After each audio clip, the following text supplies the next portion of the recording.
안녕하십니까? 이 테이프는 2018년도 10월 고3 전국연합학력평가 언어영역 듣기평가 안내녹음 테이프입니다. 잠시 후 2018년도 10월 고3 전국연합학력평가 1교시 언어영역 듣기평가 방송을 시작하겠습니다. 수험생 여러분은 편안한 마음으로 방송에 귀를 기울여 주시고 방송 담당 선생님께서는 스피커의 음량을 알맞게 조절해 주십시오. 수험생 여러분은 답안을 작성하기 전에 반드시 답안지 왼쪽 해당란에 성명과 수험번호를 정확하게 기입하고 표기하였는지 확인하시기 바랍니다.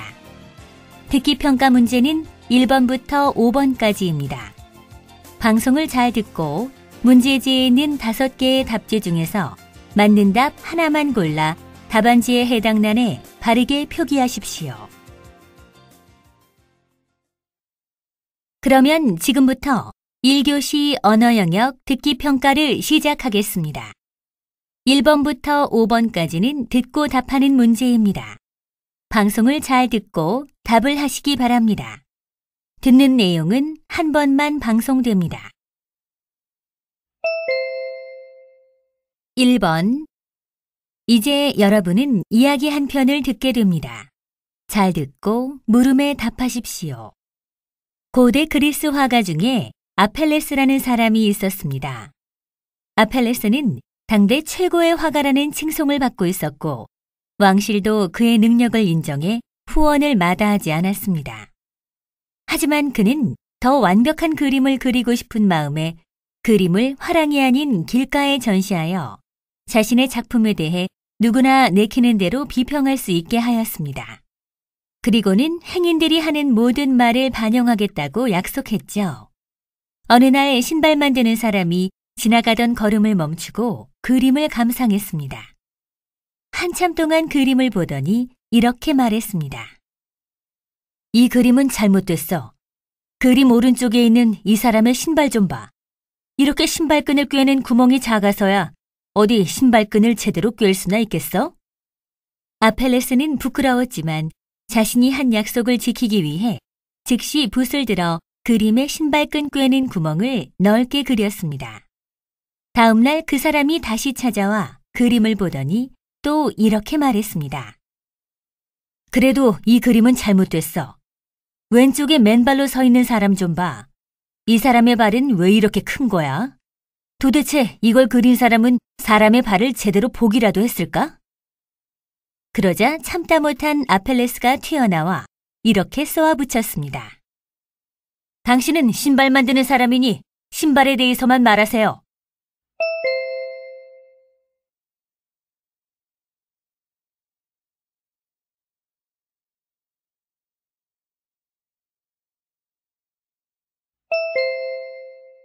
(2번) 이번에는 강연을 들려드립니다. 잘 듣고 물음에 답하십시오. 사람들은 수학이 실생활과 관련이 없는 학문이라고 생각하지만 실은 우리 생활에 많이 응용될 수 있습니다. 그 중에 하나가 바로 미로 찾기입니다. 사람들은 미로를 보고 빠져나올 수 있는지 없는지를 판단하는 데에 어려움을 겪을 뿐만 아니라 설사 판단하더라도 상당한 시간을 쓰게 됩니다. 그러나 위상 수학을 이용하면 쉽게 이 문제를 해결할 수 있습니다. 위상 수학에 의하면 어떤 도형을 자르거나 없애지 않고 구부리거나 늘려서 만든 도형은 서로 길이나 모양은 달라도 성질이 변하지 않습니다. 이것을 이용해 미로를 빠져나올 수 있는지를 확인할 수 있습니다. 잠시 보기에 있는 그림 A를 봐주시겠습니까? 원 안에 쥐가 보일 겁니다. 이 쥐는 원에 갇혀있기 때문에 원 밖으로 빠져나올 수 없습니다. 따라서 원의 모양을 늘리거나 몇 번을 구부려서 소용돌이를 만들어도 빠져나올 수 없기는 마찬가지입니다. 그런데 여기 한 가지 흥미로운 사실이 있습니다. 원이 어떻게 변하든 간에 쥐를 중심으로 직선을 아무 방향으로나 그어도 반드시 선과 홀수번 만나게 되어 있다는 겁니다. 반면에 보기에 있는 그림 B를 봐주세요. 이 쥐는 원 밖에 있기 때문에 원을 구부려서 소용돌이를 아무리 많이 만들어도 결국 소용돌이 밖에 있게 됩니다. G를 중심으로 직선을 그으면 A와는 달리 반드시 선과 짝수번 만나게 되어 있습니다. 다시 말해 출발점으로부터 소용돌이 밖으로 직선을 그었을 때 소용돌이 선과 짝수번 만나느냐 홀수번 만나느냐에 따라 그 G가 미로를 빠져나올 수 있느냐 없느냐를 알 수 있는 것입니다.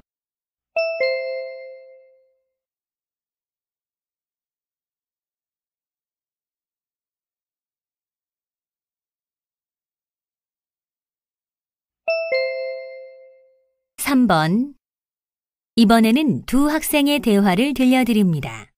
잘 듣고 물음에 답하십시오. 나는 누군가를 설득하는 능력이 없나 봐.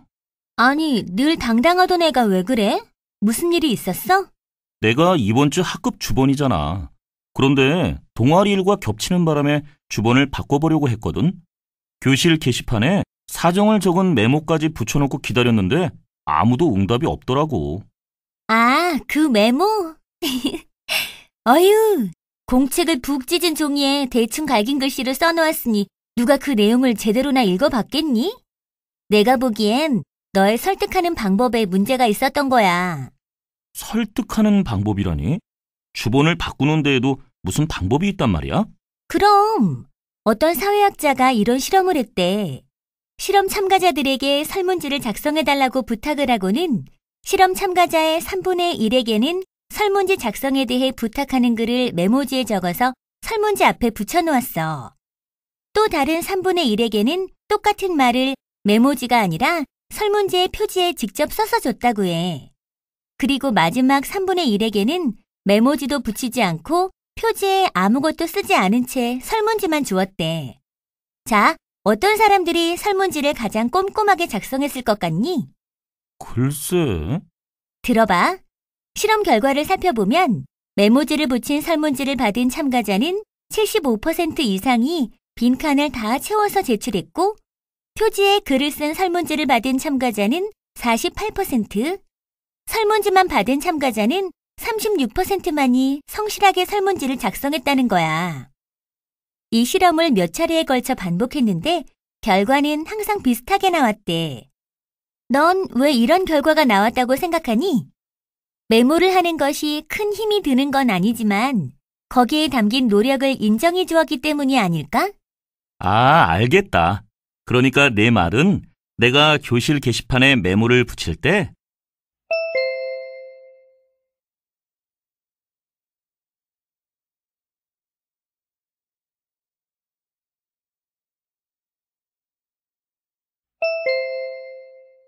(4번과 5번) 이번에는 토론의 일부를 들려드립니다. 잘 듣고 4번과 5번 두 물음에 답하십시오. 휴대폰을 이용해 100자 내외의 짧은 글을 인터넷을 통해 전송할 수 있는 서비스를 트위터라고 합니다. 트위터가 인기를 끌면서 이를 이용한 선거운동을 규제해야 한다는 주장에 대해 찬성 측과 반대 측의 입장이 팽팽하게 대립하고 있습니다. 먼저 찬성 측 토론자 입론해 주십시오. 트위터를 통해 정보가 확산되는 속도는 매우 빠르기 때문에 한번 허위 사실이 유포되면 바로잡기 힘듭니다. 선거철에 후보자와 관련된 잘못된 정보는 유권자들의 바른 판단을 가로막습니다. 이를 방지하기 위해서 트위터 선거운동에 대한 일정한 규제는 꼭 필요합니다. 반대 측 토론자 입론해 주십시오. 요즘 스마트폰이 빠른 속도로 보급되어 트위터의 확산은 불가피합니다. 트위터를 통해 오고 가는 수많은 정보 중 선거 관련 내용만을 차단하고 규제한다는 것은 가능하지도 않을 뿐더러 유권자들의 자유로운 의사 표현을 막는 일이므로 타당하지도 않습니다. 이번에는 반대 측 토론자 상대방 입론에 반론해 주십시오. 트위터는 투표율이 낮은 젊은 층에게 효과적인 선거운동 수단입니다. 현재도 젊은 층의 투표율이 낮은데 트위터를 통한 선거운동을 규제하면 투표율을 더욱 떨어뜨릴 우려가 있습니다. 다음은 찬성 측 토론자 상대방 입론에 반론해 주십시오. 선거와 관련된 정보이기 때문에 더욱 엄격한 규제가 필요한 것입니다. 관련 법안을 정비하면 충분히 규제할 수 있으므로 하루빨리 방안을 마련해야 합니다. 이제 반대측 토론자부터 최종 변론해 주십시오. 트위터에 올려지는 수많은 정보 중 선거에 관련된 내용만을 규제하는 것은 불가능합니다. 트위터를 통한 선거운동을 규제하는 것은 유권자들의 입에 재갈을 물리는 일이라고 생각합니다. 트위터에 선거와 관련된 허위 사실이 올려졌을 때 벌어지는 피해는 상상할 수 없이 클 것입니다. 트위터를 통한 선거운동을 규제하는 것은 공정한 선거를 위해 꼭 필요하다는 말씀을 다시 한번 드리고 싶습니다.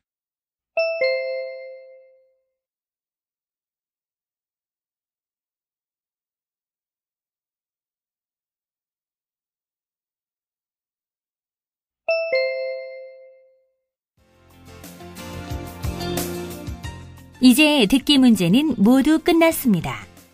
6번 문제부터는 문제지의 지시에 따라 답하십시오.